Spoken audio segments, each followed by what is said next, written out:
July 30ಕ್ಕೆ ನಮಗೆ ಒಂದು ಸಾಯಂಕಾಲ ಸುಮಾರು 5 ಗಂಟೆ 6 ಗಂಟೆ ಸಮಯದಲ್ಲಿ ಚಿಕ್ಕನಾಯಕನಹಳ್ಳಿ ಪೊಲೀಸ್ ಸ್ಟೇಷನ್ ಲಿಮಿಟ್ಸಲ್ಲಿ ಒಂದು ಮಾಹಿತಿ ಬಂದಿದೆ ದಟ್ ಹರ್ಷ್ಯಾಲ ಅನ್ನೋ ಒಂದು ಗ್ರಾಮದಲ್ಲಿ ಔಟ್ಸ್ಕಟ್ಸಲ್ಲಿ ಒಂದು ಫಾರ್ಮ್ ಹೌಸ್ನಲ್ಲಿ ಒಂದು ಬರ್ನ್ ಆಗಿರೋ ಡೆಡ್ ಬಾಡಿ ಇದೆ ಅಂತ. ಸೊ ಇಮಿಡಿಯೇಟಾಗಿ ಲೋಕಲ್ ಪೊಲೀಸರು ಸ್ಪಾಟ್ಗೆ ರೀಚ್ ಆದಾಗ ಅಲ್ಲಿ ಒಂದು ಅಬೆಂಡೆಂಡ್ ಅಂದರೆ ಈ ಸದ್ಯಕ್ಕೆ ಅಲ್ಲಿ ಏನು ಕೆಲಸ ಆಗದಂಥ ಖಾಲಿ ಇರುವಂಥ ಒಂದು ಫಾರ್ಮ್ ಹೌಸಲ್ಲಿ ಒಂದು ಪಾರ್ಷಿಯಲಿ ಬರ್ನ್ಡ್ ಡೆಡ್ ಬಾಡಿ ಸಿಕ್ಕಿತ್ತು.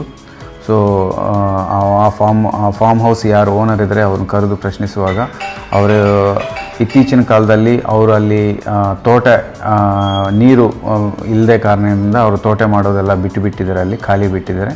ಸೊ ಅದು ಹೇಗಾಗಿದೆ ಅವ್ರಿಗೆ ಮಾಹಿತಿ ಇಲ್ಲ ಅಂತ ಹೇಳಿ ಅವರೇ ಕಂಪ್ಲೇಂಟ್ ಕೊಟ್ಟಿದ್ದಾರೆ.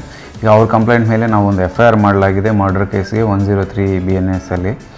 ಸೊ ಈಗ ಲೇಡಿ ವಯಸ್ಸು ಸುಮಾರು ಒಂದು 20 25 ಮಧ್ಯೆ 30 ಆ ಮಧ್ಯೆ ಇರುವ ಸಾಧ್ಯತೆ ಇರುತ್ತೆ. ಸೊ ಬಾಡಿ ಇನ್ನೂ ಐಡೆಂಟಿಫೈ ಆಗಿಲ್ಲ, ಆದಷ್ಟು ಬೇಗ ಬಾಡಿ ಐಡೆಂಟಿಫೈ ಆಗಿ ಮುಂದಿನ ಇನ್ವೆಸ್ಟಿಗೇಷನ್ ಮಾಡಿ ನಾವು ಪತ್ತೆ ಮಾಡಲಾಗುತ್ತೆ. ಸೊ ಸದ್ಯಕ್ಕೆ ಅಲ್ಲಿ ನಾವು ನೋಡುವಾಗ ಬಿಯಾಂಡ್ ಐಡೆಂಟಿಫಿಕೇಷನ್ ಬಾಡಿ ಬರ್ನ್ ಆಗಿದೆ. ಸೊ ಹಾಗಾಗಿ ಅವ್ರು ಯಾರು ಏನು ಅನ್ನೋದು ಐಡೆಂಟಿಫೈ ಮಾಡೋಕ್ಕಾಗಿಲ್ಲ. ಅದಾದ ಮೇಲೆ ಬಾಡಿ ಮೇಲೆ ಬೇರೆ ಏನಾದರೂ ಇಂಜುರೀಸ್ ಇದಾವ, ಇಲ್ಲಾಂದರೆ ಯಾವ ರೀತಿಯಾಗಿ ಮರ್ಡರ್ ಮಾಡಿದ್ದಾರೆ, ಇಲ್ಲ ಬೇರೆ ಏನಾದರೂ ಅಫೆನ್ಸಸ್ ಸೆಕ್ಷುವಲ್ ಅಸಾಲ್ಟ್ ಈ ಥರ ಏನಾದರೂ ಆಗಿದೆಯಾ, ಇವೆಲ್ಲ ಚೆಕ್ ಮಾಡೋಕ್ಕೆ ಪ್ರಯತ್ನ ಮಾಡಿದ್ವಿ. ಬಟ್ ಬಾಡಿ ಬರ್ನ್ ಆಗಿರೋದ್ರಿಂದ ಏನೂ ಹೇಳೋಕ್ಕಾಗಲ್ಲ. ಸೊ ನಾವು ಬಾಡಿ ಐಡೆಂಟಿಫಿಕೇಷನ್ಗೋಸ್ಕರ ಮಾರ್ಚುರಿಯಲ್ಲಿ ಇಟ್ಟಿದ್ದೀವಿ. ಸೊ ಆದಷ್ಟು ಬೇಗ ಅದನ್ನು ಪೋಸ್ಟ್ ಮಾರ್ಟಮ್ ಮಾಡಾದ್ಮೇಲೆ ನಮಗೆ ಕಾಸ್ ಆಫ್ ಡೆತ್ ಬರ್ನ್ ಮಾಡೋಕ್ಕೆ ಮುಂಚೆ ಆಗಿದೆಯಾ, ಡೆತ್ ಬರ್ನಿಂದ ಡೆತ್ ಆಗಿದೆಯಾ ಅನ್ನೋದು ನಮಗೆ ಗೊತ್ತು ಬರುತ್ತೆ. ಸೊ ಅದರ ಮೇಲೆ ನಾವು ಮುಂದಿನ ಇನ್ವೆಸ್ಟಿಗೇಷನ್ ಸಹ ಮಾಡಲಾಗುತ್ತೆ.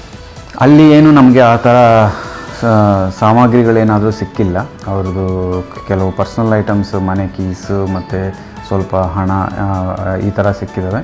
ಅದು ಬಿಟ್ಟು ಬೇರೆ ಥರ ಏನೂ ಸಾಮಗ್ರಿಗಳು ಸಿಕ್ಕಿಲ್ಲ. ಸೊ ಎಲ್ಲ ಆ್ಯಂಗಲ್ಸ್ನಲ್ಲಿ ನಾವು ಇನ್ವೆಸ್ಟಿಗೇಷನ್ ಮಾಡ್ತೀವಿ.